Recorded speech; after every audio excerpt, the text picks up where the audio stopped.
Hello, listeners, and welcome to Pop Screen. We're that corner of the Geek Show podcast network that likes to look at movies either starring, about, or by pop stars. No, the podcast covers such a broad range of musical and cinematic genres, from country and western to hip-hop, from documentaries to science fiction. I'm your host, Graham Williamson. I'm a filmmaker and writer for thegeekshow.co.uk, as well as Horrified, the British horror website. I've been joined this week by... It's Andrew again. Hello. Hello, Andrew. Where can people find you? You can find me as the host of the podcast Behold, where we look at comic book adaptations and rank them from worst to best, like some kind of grand cosmic entity. And also on the old Twitters at... Oh my God, I forgot my own Twitter handle. Because it's such a great site. You're there all the time, right? Of course. Who doesn't love just staring at the constant, unending scroll of misery? But if you want to see that scroll of misery, I'm at Hocus Blocus, but with K's instead of C's, just to make things complicated. Indeed. Normally, when we cover a film on Pop Screen, even if it's a very good film, we are still doing something that is made for basically mercenary reasons. Richard Lester did not want to make a film about the Beatles. He was a jazz fan, but there was a market for a film about the Beatles, so he was hired to direct one. This week's film could represent a landmark in that I think it is the first time we have covered a film that no one was asking for.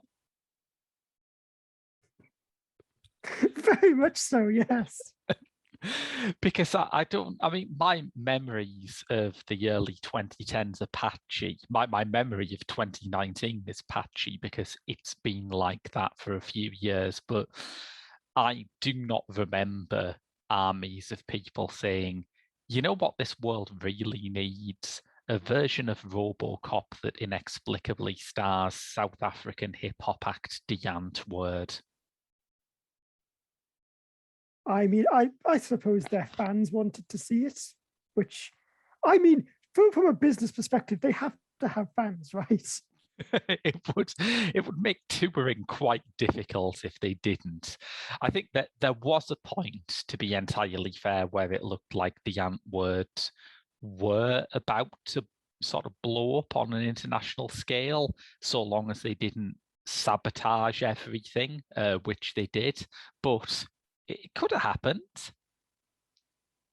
Yeah, it's been a long, well, I said it's been a long time. It's been at least a few months since I've scrolled down a Wikipedia article and seen quite so extensive a controversy section. Yes, absolutely. Yes. Have you been to, because the Antwoord are a duo of Ninja and Yolandi Visser. Also that's a point I need to maybe draw a line in the sand. Yeah. I am going to refer to him as Watkin Tudor Jones. Yes. Do you think his entire persona is an attempt to to just get that out, to deal with the trauma of having a name as posh as Watkin Tudor Jones? I think so. And it's interesting because I before this didn't even know of Watkin as like a potential name that a person can have. Yes. But he looks like so much of a Watkin. He does. He absolutely does. It's like if you gave that name to me out of context and asked me what it was, I would be torn between a type of house design or the type of condiment that hasn't been popular since the 1950s. And he is like the human equivalent of that. I guess, yeah. But yes, no, I point blank refuse to call a grown man ninja. I think you make a solid case there, but it is extremely embarrassing. It is, especially if, say, some kind of character was supposed to be yelling it out in a very dramatic moment. My favourite bit relating to his stage name is the song that they play over the end credits. They play the Antwoord song over the end credits, in which the backing vocals repeatedly shout, "Go Ninja." And you think, well, you can't just do that and expect me not to think of Vanilla Ice and the Teenage Mutant Ninja Turtles. Yeah. Oh, I'm almost disappointed that I didn't get to that bit in my just absolute unbridled fury to slam the stop button. we should talk about that then. Do you really hate this film? Should we mention what the film is first of all? Because I think we've kind of skipped that bit. We probably should. Yeah, it's Chappie, listeners, the film that teaches you how to recognize Chappie. Because, yeah, Chappie, the Neill Blomkamp film Chappie, about the robot Chappie, yes, is a film. I saw it in cinemas back in 2015 when it came out. Because, I mean, I went to university in the early 2010s. I was a Neill Blomkamp fan. yes. And at the time, I thought it was a good movie ruined by the inexplicable stunt casting of the Antwoord. and I'm glad that I've had the time to kind of rewatch and reconsider what I think was maybe a juvenile opinion, just based on kind of some surface level problems with that performance. Because now I realize the whole thing's just a bit tosh. Yes, we should talk about Blomkamp's previous career, because that is the context that I think makes this film so bizarre. Yeah, I wonder if Blomkamp just has had some kind of breakdown. Because he seems to be in an odd place. Because, like, he made District 9, became like the sci-fi critical darling, and got a Best Picture nomination. People forget District 9 got a Best Picture nomination at the Oscars. Yeah, for What If South African History But Prawns. Yes. South African History X-Files, if you will. Yeah, so did that. Gifted unto the world the glorious presence that is Sharlto Copley. Indeed. Made Elysium, a film that exists. And then he just went through this bizarre period where he seemed to be attached to absolutely everything. Yes. Like, I know he was supposed to be doing a Robocop sequel, which, I mean, I guess he kind of made here. He's meant to be doing a Halo film. He's meant to be doing Alien 5. Mm-hmm. I think just a bunch of other kind of sci-fi projects. Basically, if a big sci-fi film was announced during the mid-2010s, Neill Blomkamp was going to be the director of it. Yes. And then all of them got cancelled. They did. And he seems quite sanguine about this, which I like. In a recent interview, he explicitly said about Alien 5, look, it might just be the case that Ridley Scott saw Chappie and thought, there is no way I'm letting this guy near it. And fair enough. I think this is one of the few times when I'm in agreement with Ridley Scott.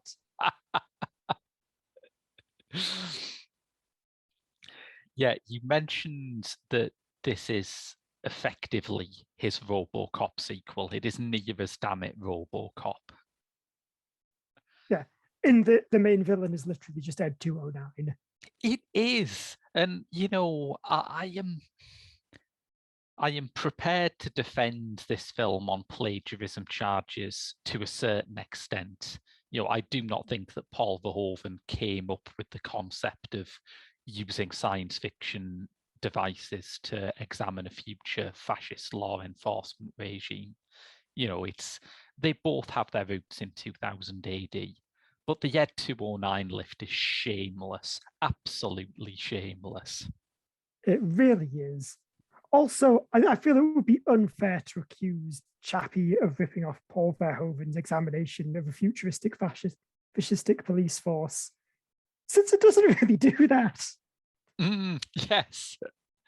Yeah, one of the things that, and we are going to spoil this, listeners, if you haven't listened before, but I'm going to go very deep into spoilers right now. One of the things that plays very differently about Chappie these days is that the happy ending involves the South African police department thinking, actually, we're going to hire more police officers instead, good old human police officers rather than these robots. And you're watching it and you think, hooray? Ish. Yep, good, trustworthy human police officers This is who are luckily incorruptible, unlike the robots. This is one of Neill Blomkamp's author trademarks, which is the combined desire to say something about race with being really tone deaf about race. Yeah. God, I think this film, it really does bring into focus just like how immature a filmmaker he is, doesn't it?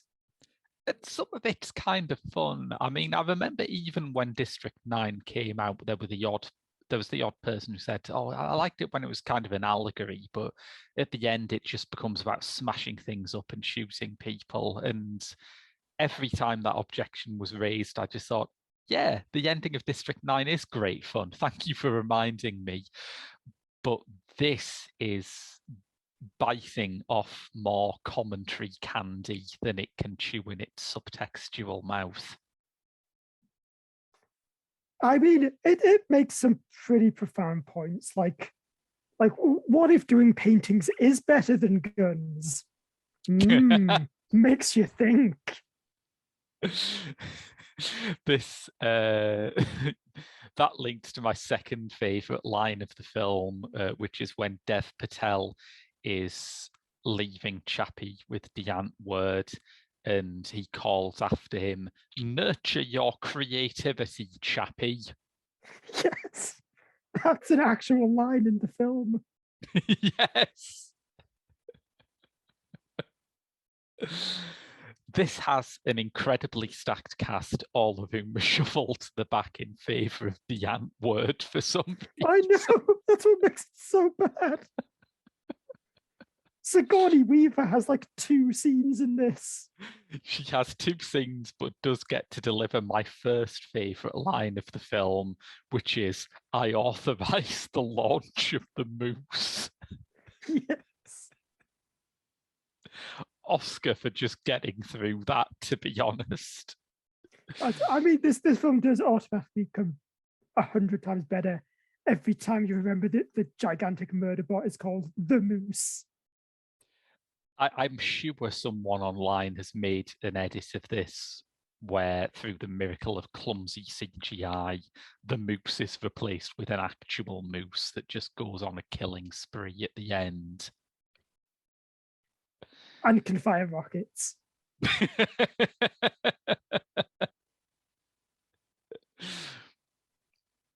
Yeah, one of the most not good calls that Blomkamp has made with this is looking at his cast of Dev Patel, Sigourney Weaver, and Hugh Jackman and thinking, Watkin Tudor thingy, he's definitely the leading man for this.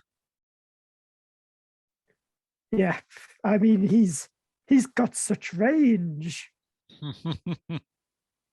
I mean, do you think this is why Sharlto Copley had to just be the voice of Chappie? Because they already had just such a talented physical performer. I think Sharlto Copley probably had the best gig in this film, in that he did not have to be anywhere near the ant words for the duration of the filming. Like, by all accounts, other cast members would have killed for that gig. I imagine so.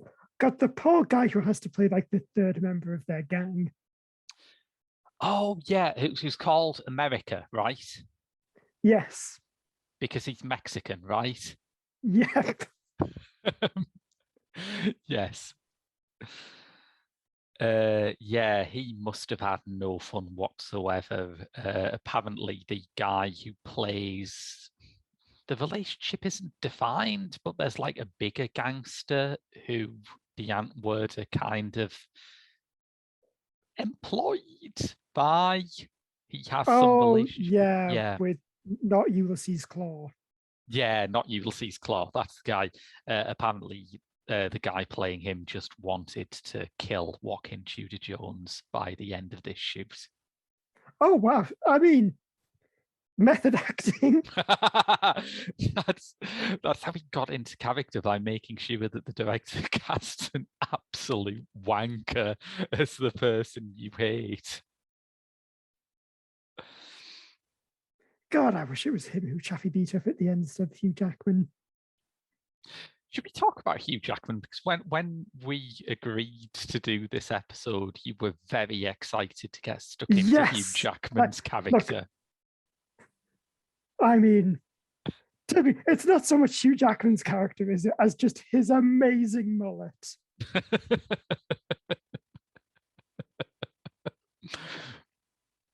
Yes. Because there are some interesting haircuts in this film. There are. But I don't know why. It's just the subtlety of that mullet really gets me every time. I think it's because sometimes when it's just him in profile, or not profile, the whatever not profile is, I forget it's there, and then he turns his head, and it's just a little scrunchy buff at the bottom. This is very odd for Jackman, because whereas he has done roles that require some sort of physical transformation before, he, bulks up to play Wolverine, he lost loads of weight to play Jean Valjean, but he's never done anything, or at least I've never seen him do anything which you could call a character role. His role is very much to be on the sidelines and sort of be certainly an attention grabbing, certainly a charismatic character, but nowhere near the lead, right? I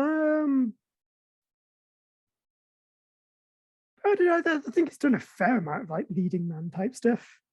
Oh yeah, he has. That's what makes it strange for me. Oh, you mean like in the sense of this? Yeah, that he is. I mean, I couldn't think of another like villainous role that Hugh Jackman's played.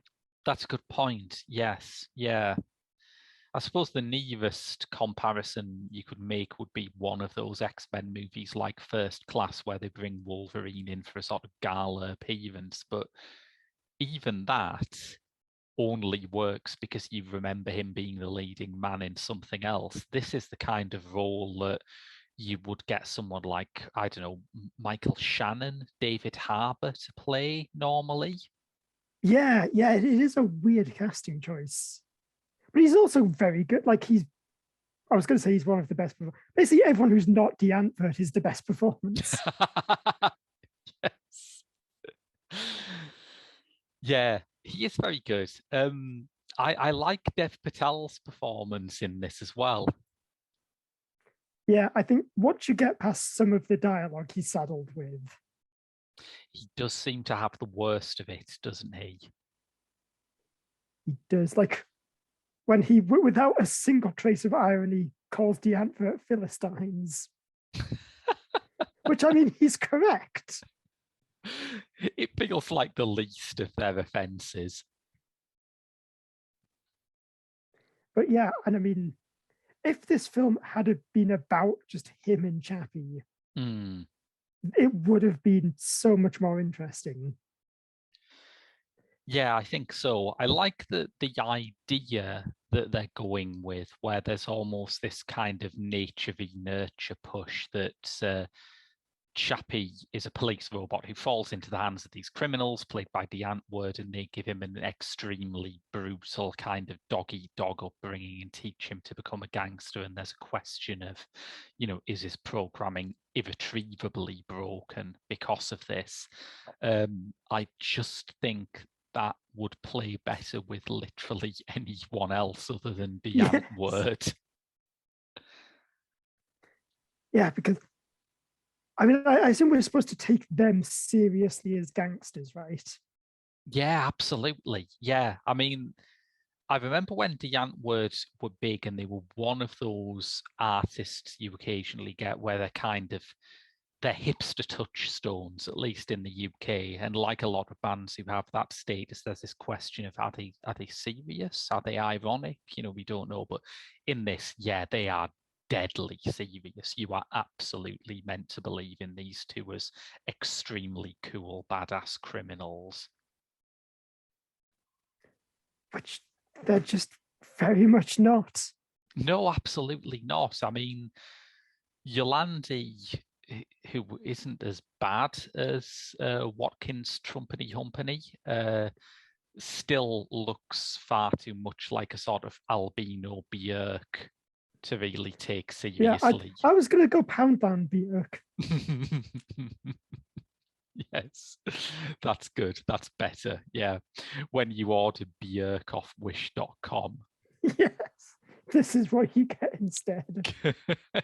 She's the Björk we have at home. Oh God.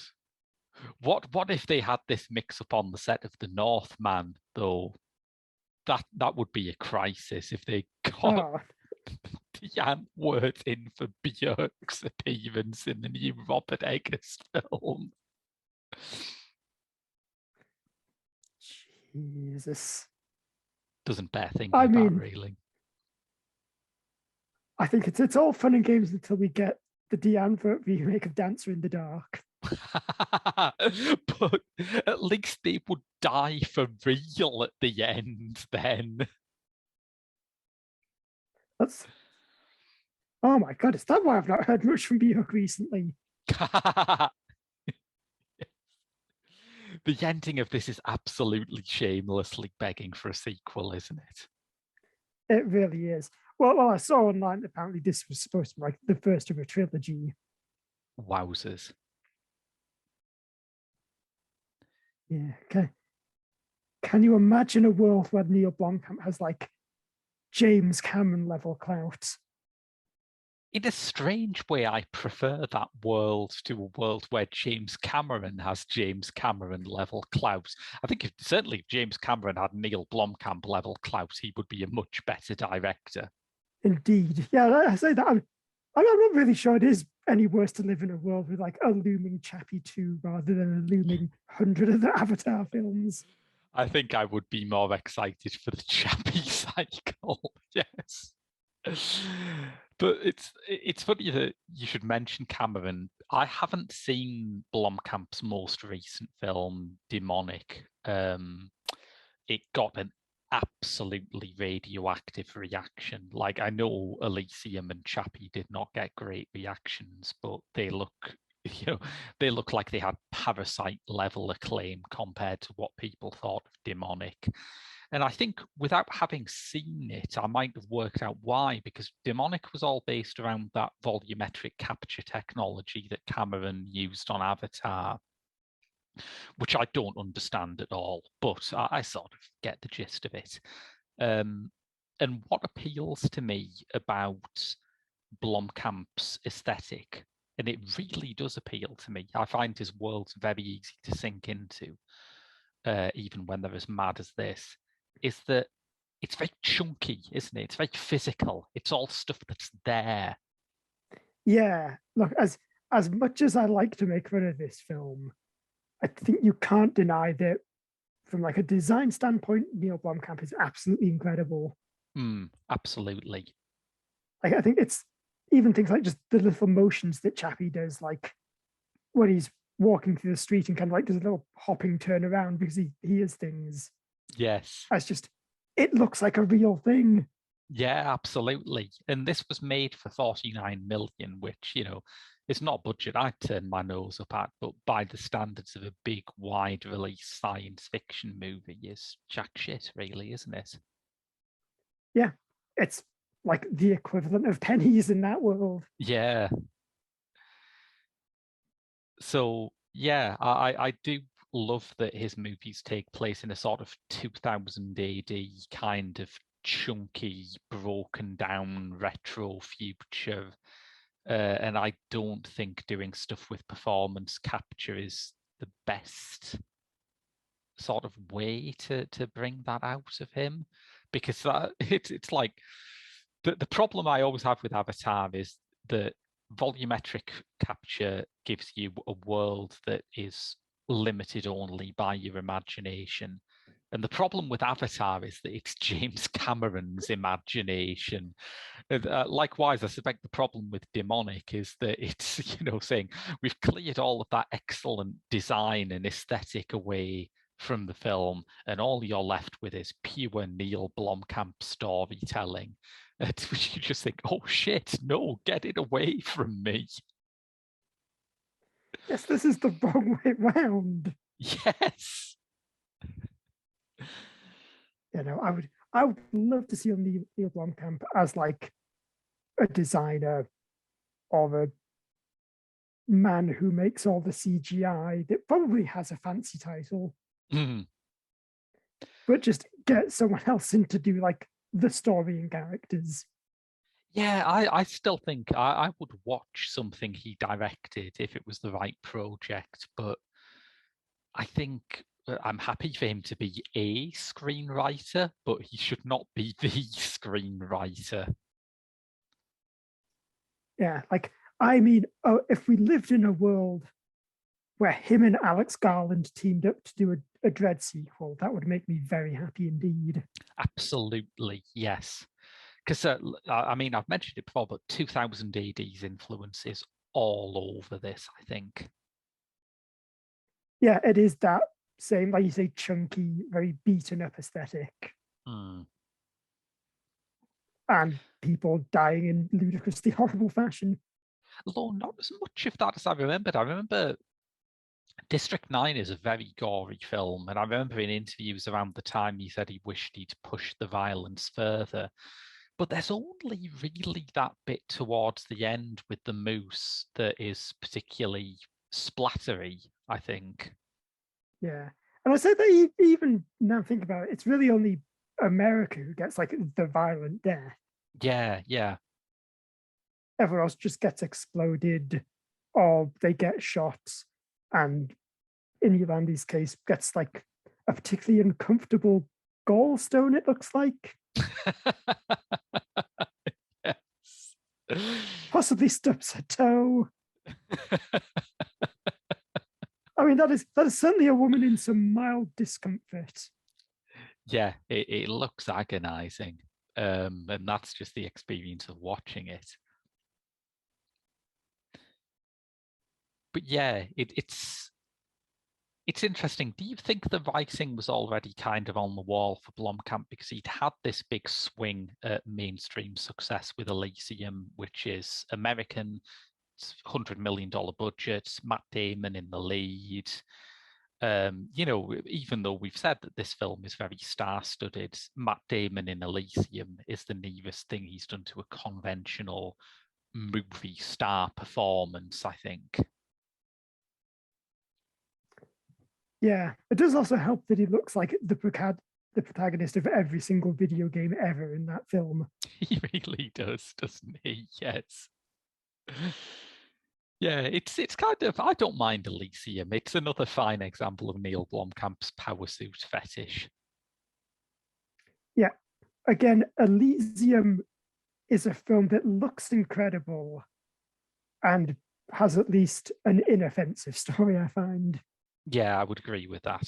I think some of the naysaying about Elysium has aged worse than the film itself. Like, I remember there were just loads of nerds who were like, well, if the rich need the workers and the workers need healthcare, why do the rich keep the healthcare for themselves? And you think, you live in America. You're a country where that is literally how society is ordered. Yeah, it's like those people online where like you see them ranting about, wow, I can't believe people are angry at me for telling this racist joke. It sure sucks when I'm not allowed to say things because of who I am. Like, Yeah. oh, You're so close. Yes. A little bit, just follow the thought a little bit further. It But reminded me very much of that infamous Cinema Sins video where they did Blade Runner and they said that it was a plot hole. Everything's a fucking plot hole. They said that it was a plot hole that the world of Blade Runner has bits that are really advanced and bits that are really dilapidated.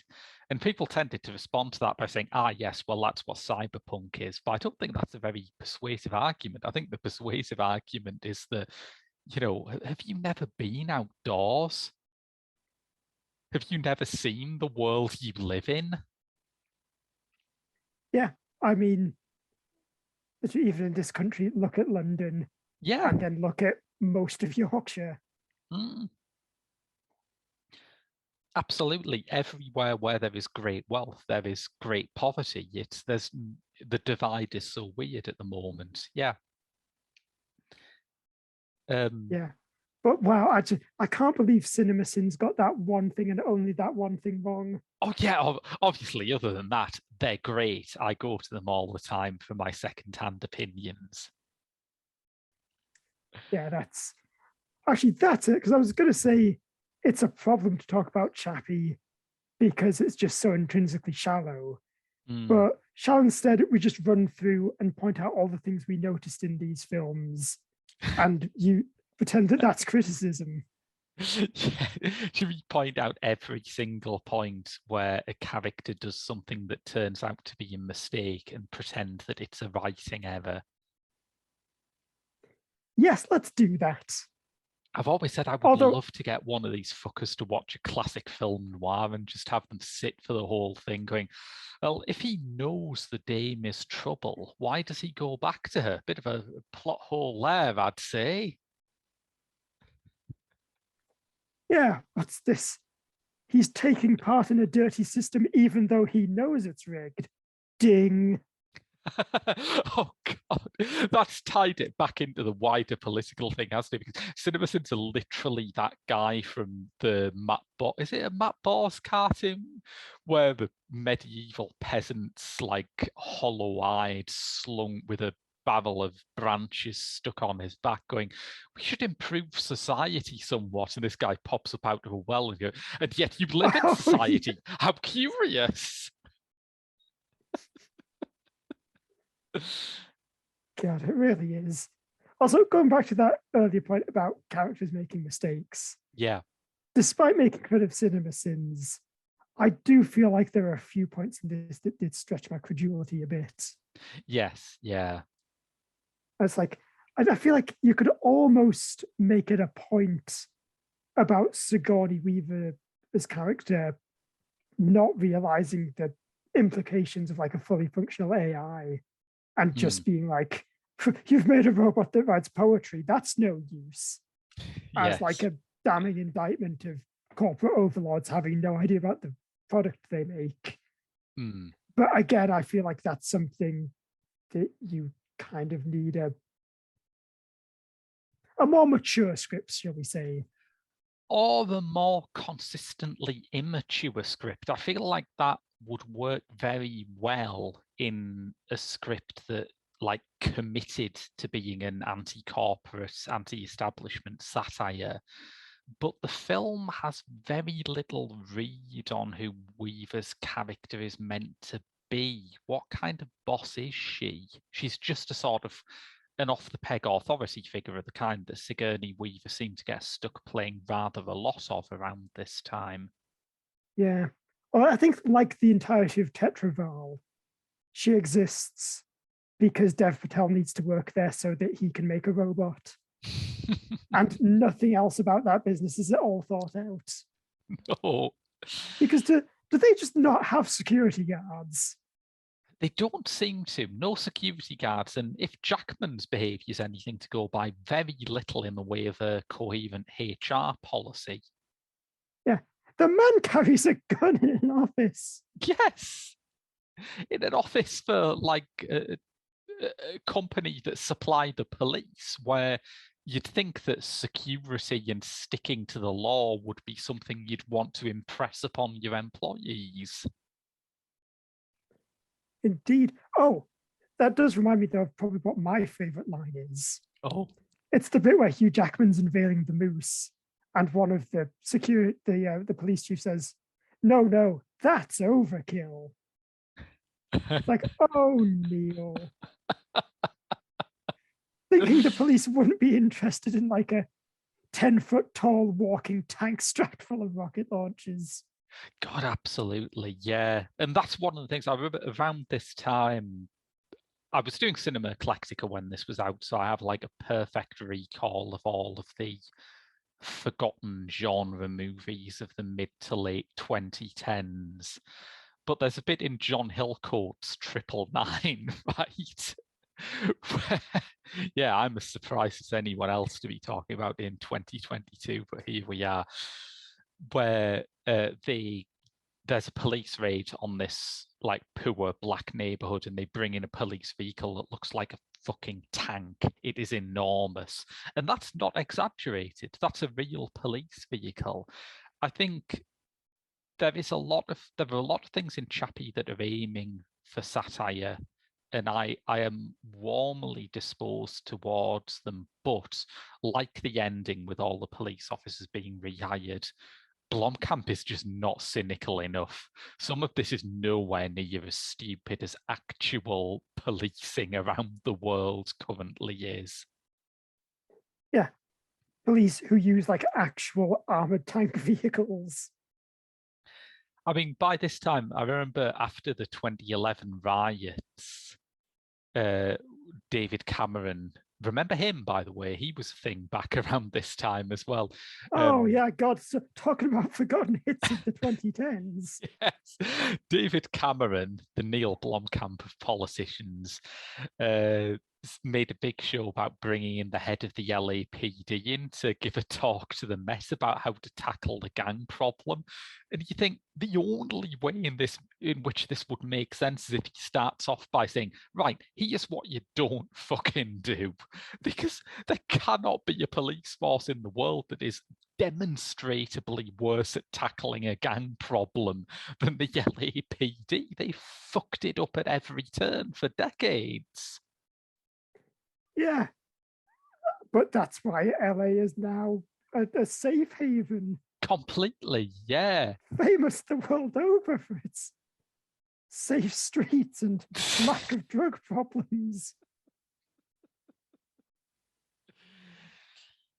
It's some bizarre shit, but yeah, I felt sympathetically aligned to the police in this, in as much as they are against the ant word. Yeah, that's the big moral quandary, isn't it? I mean, all cops are bastards, but they're also not the antvert. ACANDA. Yeah. So I guess we're with the boys in blue now. I guess we are. Yeah, I've become a bootlicker overnight. Because, I mean, first of all, the thing with the ant word is their music is fucking terrible, and I'm so glad we're in the 2020s now and we don't have to pretend because we're worried about there's always something at the back of your mind that thinks, what if this becomes an unironic phenomenon, and in the future everyone is Zeph?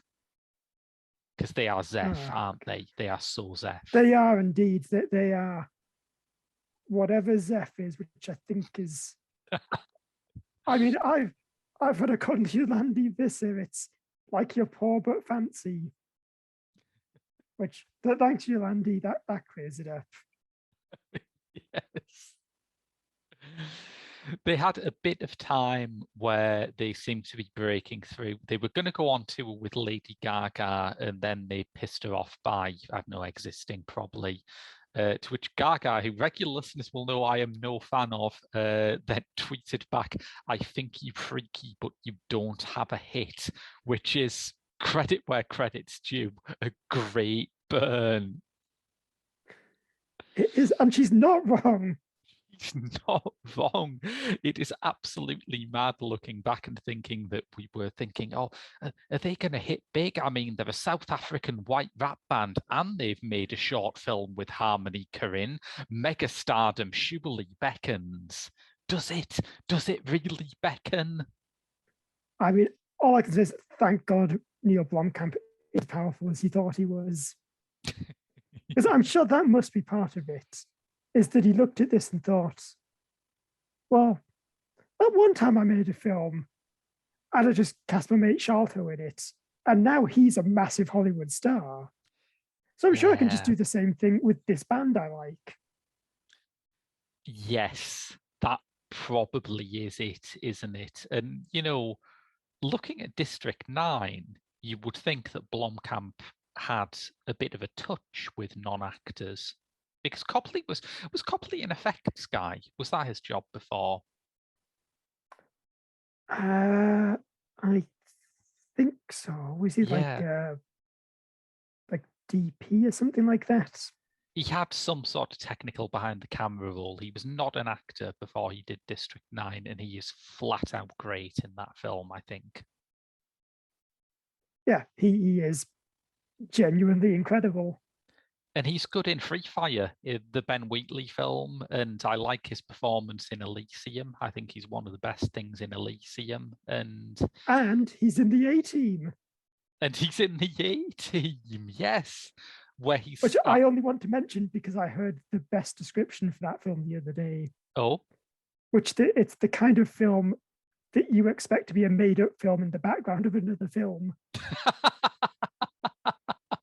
Yes, the A-Team with Liam Neeson as Hannibal absolutely does sound like a fake movie from 30 Rock or something. It does. Which, I mean, I thought the exact same, although I thought genuinely was a fake film from 30 Rock, Money Plane. But that's a real film that exists. Which one's Money Plane? It's the one with Kelsey Grammer where he hires the rest of Triple H to rob the money plane. Oh God, yes. And every scene with Kelsey Grammer is clearly just shot in his house.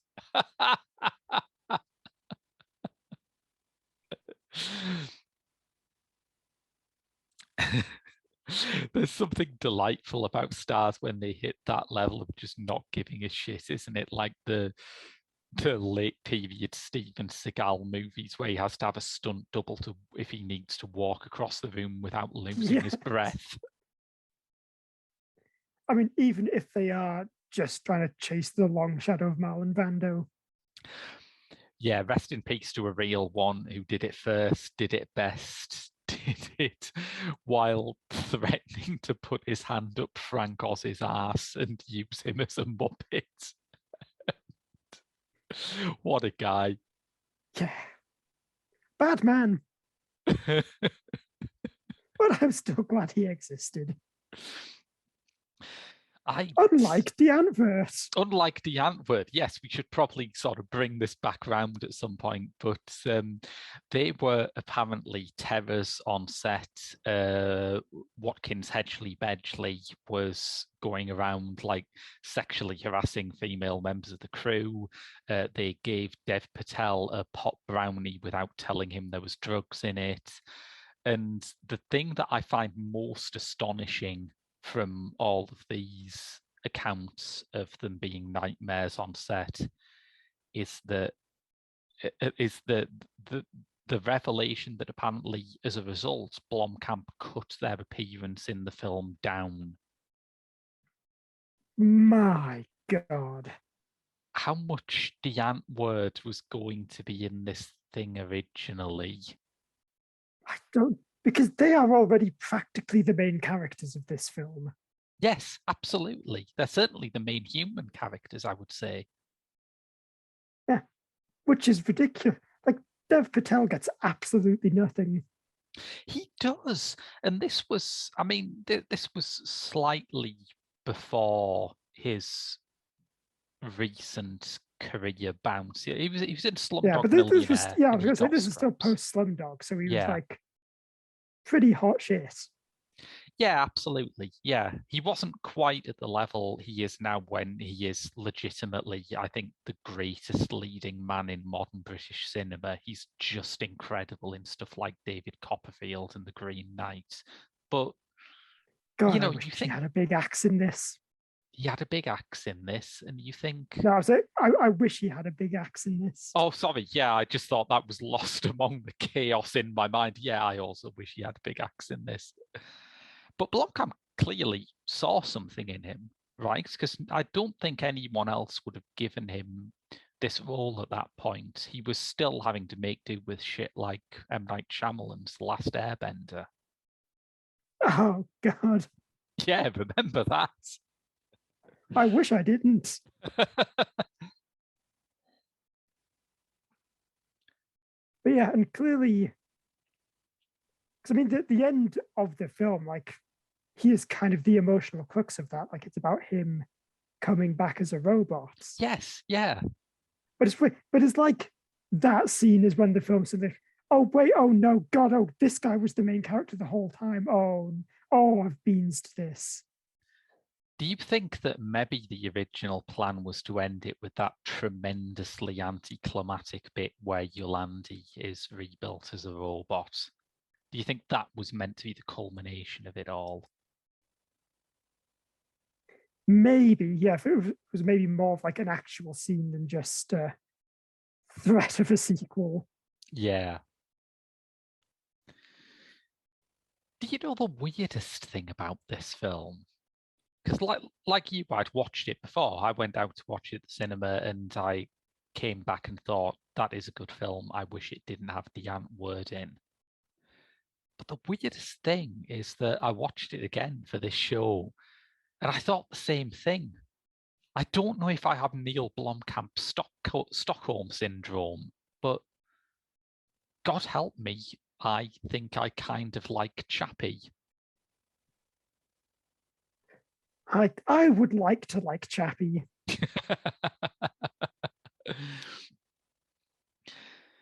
This is the kind of show that I've wished we could do for a while, because on Cinema Eclectica we used to have some excellent disagreements, but over the course of discussing one film for an hour, you tend to smooth them out, but it does not sound like anything could bring you back towards a more pro-Chappie position.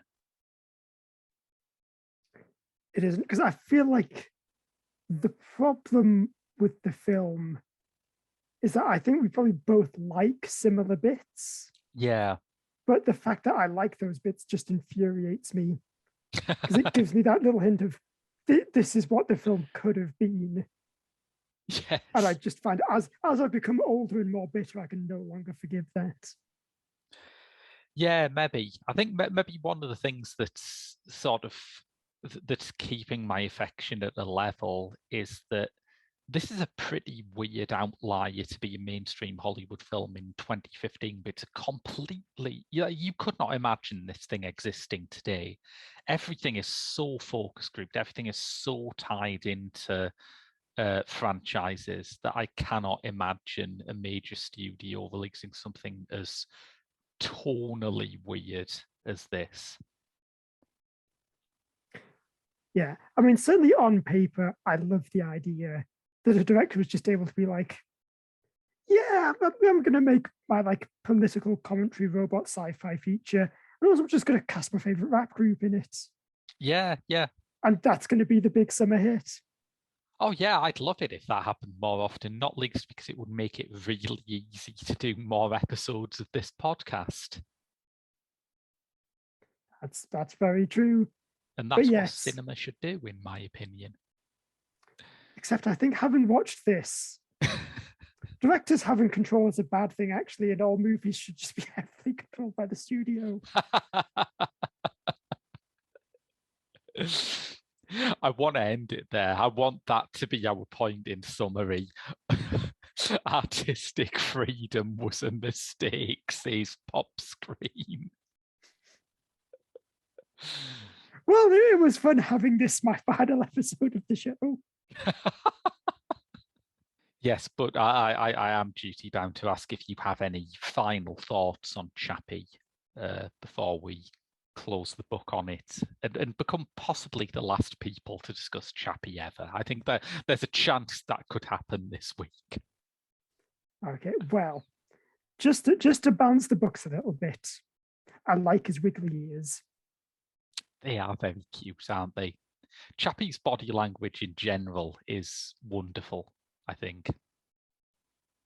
Yeah, but again, they could have done so much more, Graham.